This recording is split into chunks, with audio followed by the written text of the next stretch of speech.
जानेवारी असेल, त्याचबरोबर फेब्रुवारी आणि मार्च महिन्याचा एकत्रित असा लाभ याचं वितरण सुद्धा आम्ही 2 दिवसापूर्वीच सुरू केलेलं आहे आणि लाडक्या बहिणींच्या खात्यामध्ये फेब्रुवारी महिन्याचे 1500 हे त्या ठिकाणी 2 दिवसातच पोहोचलेले आहेत आणि मार्च महिन्याचे 1500 सुद्धा हे पोहोचवण्याचं काम सुद्धा प्रगतीपथावर आहे.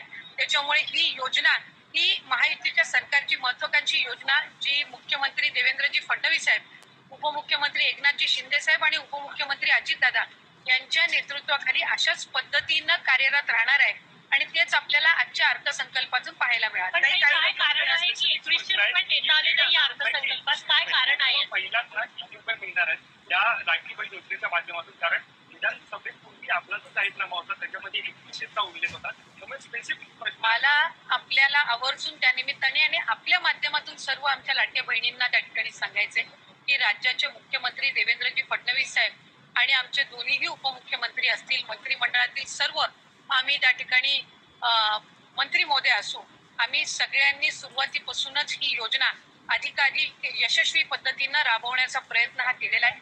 पुढेही आम्ही त्याच पद्धतीनं हा प्रयत्न करत राहणार.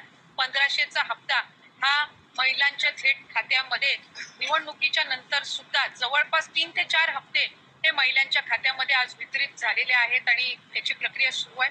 अशाच पद्धतीने ही योजना पुढेही सुरू राहणार आहे. 2100च्या बाबतीतली जी भूमिका आहे ती राज्याचे मुख्यमंत्री देवेंद्र फडणवीस साहेबांनी, अजितदादांनी, शिंदे साहेबांनी सुद्धा वेळोवेळी मांडलेली आहे.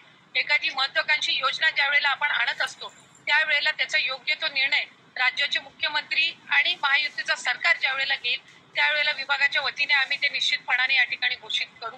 आज 1500चा लाभ देत असताना सुरुवातीला तर विरोधक म्हणायचे की हे 1500 पण तुम्हाला मिळणार नाहीत, पण त्यानंतर आम्ही ही योजना यशस्वीरित्या राबवली.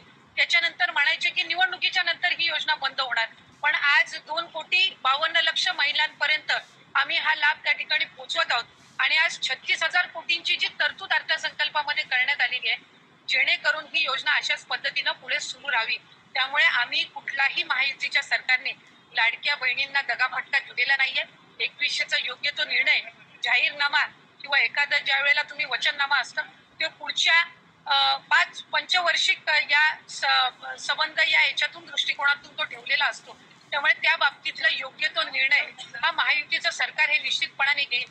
पण आपल्या माध्यमातून मला लाडक्या बहिणींना सांगायचंय की ही योजना कधीही बंद होणार नाही आणि महायुतीच्या सरकारकडून अशाच पद्धतीनं चालू राहील.